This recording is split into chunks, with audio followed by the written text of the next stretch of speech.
آپ کو یہ بتاتے چلیں کہ ہماری خصوصی درخواست پہ اس وقت ویڈیو لنک پر ہمارے ساتھ موجود ہیں آغا ظہیر الحسن نقوی صاحب، جو کہ خطیب روضہ امام حسین ہیں، اور سب سے پہلے ہم خوش آمدید کہنا چاہیں گے۔ السلام علیکم آغا ظہیر الحسن نقوی صاحب، آپ کو ہم خوش آمدید کہتے ہیں اور آپ کا شکریہ بھی ادا کرتے ہیں کہ آپ نے ہماری درخواست پہ وقت نکالا۔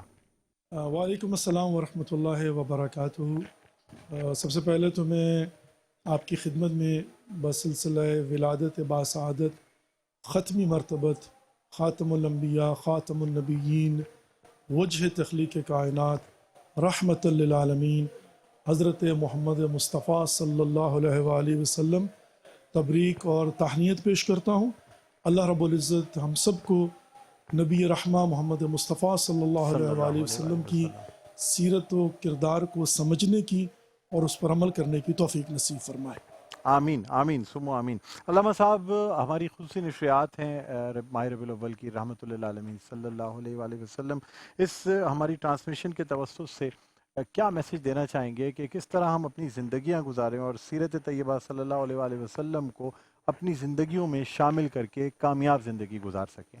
کیا لا کہیں گے آپ؟ شریک ہے، نبی خدا محمد مصطفیٰ صلی اللہ علیہ وآلہ وسلم کے متعلق جو ارشاد فرمایا ہے، ان اللہ و ملائکتہ یصلون علی النبی یا ایھا الذین آمنوا صلوا علیہ وسلموا تسلیمات اللہم صلی علی محمد وعلی محمد وعجل فرجہم الشریف۔ نبی خدا کی ذات جو ہے وہ وجہ مشترک ہے اللہ کے ملائکہ اور مومنین کے درمیان کہ ان پر درود بھیجا جائے۔ خود نبی پاک کے متعلق جو رسول خدا کے متعلق اللہ رب العزت نے ارشاد فرمایا، تو جہاں پر یہ درود بھیجنے کے لیے وجہ مشترک ہیں، اور حالانکہ اس میں وہ بھی شریک ہے جو خود وحدہ لا شریک ہے، بے شک تو بے شک۔ سب سے پہلا پیغام عالم اسلام کو یہ ہے کہ ہم وجود بابرکات نبی پاک سے استفادہ کرتے ہوئے سب سے پہلے اپنے درمیان یونٹی کو، اتحاد کو قائم کریں، وحدت کو قائم کریں، ان کی سیرت کو مشعل راہ بناتے ہوئے نہ فقط یہ کہ اپنے اندر بلکہ اپنی آئندہ نسلوں کو بھی یہ پیغام دیں۔ ہمارا آئیڈیلی گول تو یہ ہونا چاہیے کہ لقد کان لکم فی رسول اللہ اسوۃ حسنہ، ہم سیرت محمد مصطفیٰ صلی اللہ علیہ وآلہ وسلم کو عملی طور پر یعنی اپنے کرداروں میں ڈھال کر دنیا تک اس طرح سے پہنچائیں کہ یہ وجہ مشترک انسانیت اور بشریت ہو جائے، یعنی جو غیر مسلم ہیں جن کو نہیں پتہ ان تک بھی تعارف جو ہے وہ پہنچ جائے، وہ بھی سیرت محمد مصطفیٰ صلی اللہ علیہ وآلہ وسلم کو سامنے رکھتے ہوئے انسانیت کے کمال کو حاصل کرنے کی کوشش کریں۔ تو اس کا آغاز کہاں سے کیا جائے؟ اپنے گھر سے کیا جائے، اپنے کردار سے کیا جائے، اپنی ذات سے کیا جائے۔ اسی لیے ہمارے مجتہدین جو ہے، مخصوصاً امام خمینی رحمۃ اللہ علیہ، انہوں نے، چونکہ ہم جانتے ہیں کہ تاریخ ولادت میں تاریخ میں اختلاف پایا جاتا ہے، 9 ربیع الاول بھی ملتی ہے، 12 ربیع الاول بھی ملتی ہے، 17 ربیع الاول بھی ملتی ہے، مختلف تاریخیں ہیں۔ اس کا حل کیا نکالا کہ ہم جو ہیں وہ امام خمینی کے فرمان کے اوپر اپنے مجتہدین کو مانتے ہوئے ہفتہ وحدت مناتے ہیں، جس کا مطلب کیا ہے کہ ہم پورا ہفتہ سیلیبریٹ کرتے ہیں کہ جس کے حساب سے بھی جو بھی تاریخ ولادت ہو اس کو سیلیبریٹ کیا جائے۔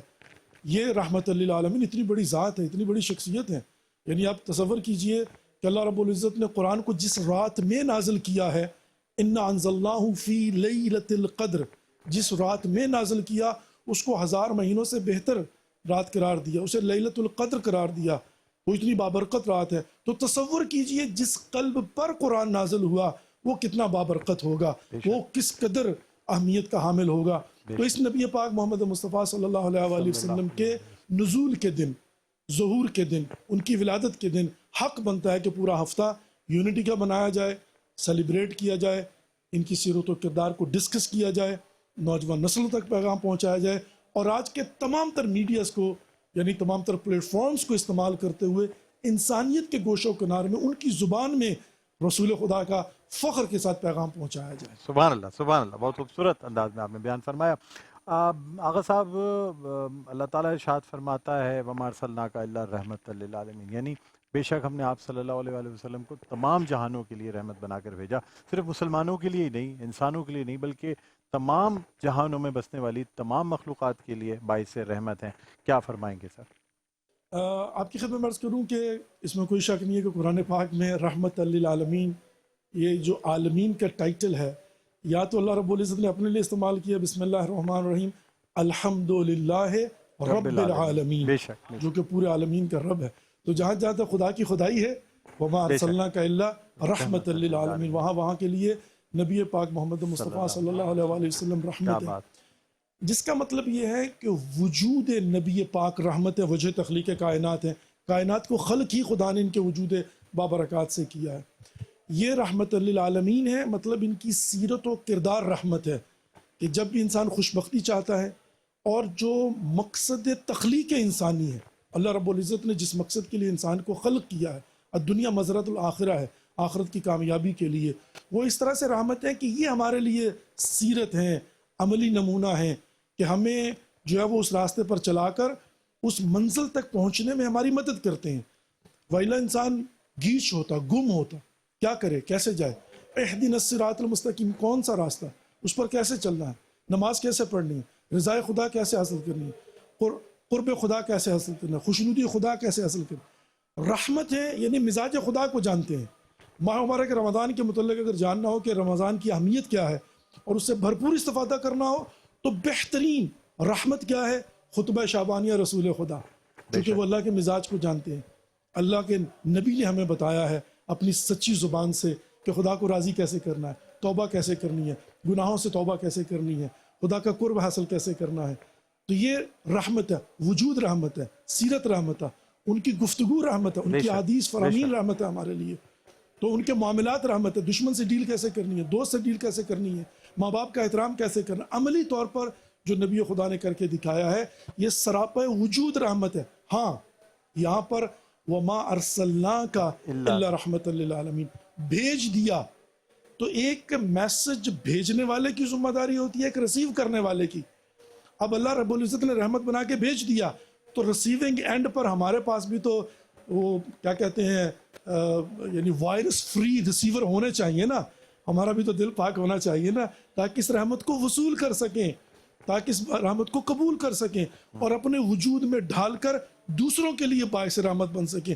ایک وائی فائی سگنل کی طرح کہ پہلے ہم سگنل لیں پھر دیں، رحمت کو لیں پھر اس کو نشر کریں. یہ مسلمانوں کی ذمہ داری ہے کہ وہ سیرت و کردار کو سمجھیں، تعلیمات کو سمجھیں، اپنے وجود میں امپلیمنٹ کریں، پھر انسانیت اور بشریت تک پہنچائیں. یہ سراپا وجود رحمت پروردگار ہیں انسانیت، بشریت اور کائنات کے لیے.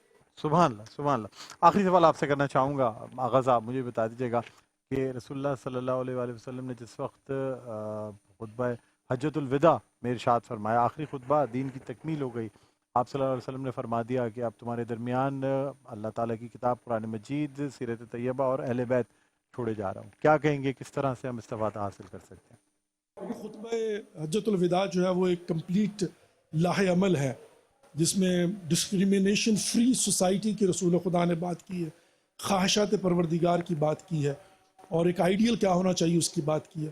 اور یہ جو فرمان رسول خدا ہے، انی تارکم فیکم الثقلین کتاب اللہ و اطرتی وما ان تمسکتم بہما لن تضلوا بعدی ابدا ولن یفترق حتی یرد علی الحوض. یہ گائیڈ لائن ہے. رسول خدا ارشاد فرماتے ہیں کہ میں تمہارے درمیان دو گراں بہا چیزیں چھوڑے جا رہا ہوں. اگر میں سب سے پہلے یہ سوال کروں کہ رسول خدا سے، یا رسول اللہ آپ اپنا امامہ چھوڑ کے گئے ہیں، آپ اپنی نالین چھوڑ کے گئے ہیں، آپ اپنی آباد چھوڑ کے گئے ہیں، مسجد نبوی چھوڑ کے گئے ہیں، ممبر مسجد چھوڑ کے گئے ہیں، اور بہت کچھ چھوڑ کے گئے ہیں، تو یہ کیوں فرما رہے ہیں کہ انی تارکم فیکم الثقلین، فقط دو گراں بہا چیزیں چھوڑے جا رہا ہوں؟ تو یہاں پر جواب یہ ہوگا کہ چھوڑی وہ جاتی ہے جو ساتھ لائی جائے. تو جن کو ساتھ لے کر آئے تھے، والذین معہ اشداء علی الکفار رحماء بینہم، وہ صرف قرآن اور اہل بیت ہیں، باقی سب یہاں سے جڑے ہیں ان کے ساتھ نا. تو یہ بھی رسول خدا نے فرما دیا کہ جب تک تم ان دونوں سے متمسک رہو گے، میرے بعد کبھی گمراہ نہیں ہوگے. سبحان اللہ. اور یہ کبھی آپس میں جدا نہیں ہوں گی جب تک حوض کوثر تک نہ پہنچ جائے. اسی کا فلسفہ یہ ہے کہ نوک نیزہ پہ حسین ابن علی نے تلاوت قرآن کر کے ثابت کیا تھا کہ جو میرے نانا کا فرمان تھا کہ ہم کبھی جدا نہیں ہوں گے، تو مرنے کے بعد بھی یہاں پر نہ قرآن حسین سے جدا ہے، نہ حسین قرآن سے جدا ہے، تو یہ کبھی جدا نہیں ہوں گے. تو یہ ہماری ذمہ داری بنتی ہے کہ ہم سیرت محمد مصطفیٰ اور اہل بیت علیہ الصلوۃ والسلام کو اپنے لیے مشعل راہ بنائیں اور لقد کان لکم فی رسول اللہ اسوۃ حسنہ پر چلتے ہوئے آج میں پھر یہ بات عرض کروں گا، مسلمانوں تک محدود نہیں، انسانیت اور بشریت کے لیے پریکٹیکل اگزامپل بنے اور تعلیمات محمد مصطفیٰ صلی اللہ علیہ وآلہ وسلم یعنی اسلام کا نمونہ بنے، اور that will be the best responsibility, اور یہی قرب کا ذریعہ ہے۔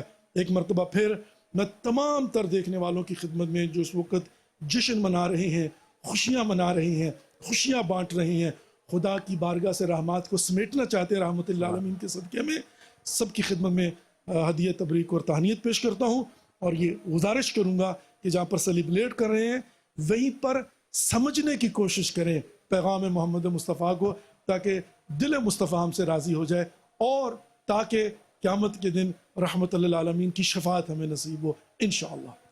انشاءاللہ۔ بہت شکریہ آغا صاحب، آپ نے ہمارے جو اس پروگرام میں شرکت کی۔ آغا ظہیر الحسن نقوی صاحب جو کہ خطیب روضہ امام حسین ہیں، وہ ہمارے ساتھ اس آج کی ٹرانسمیشن میں ویڈیو لنک پر شریک تھے۔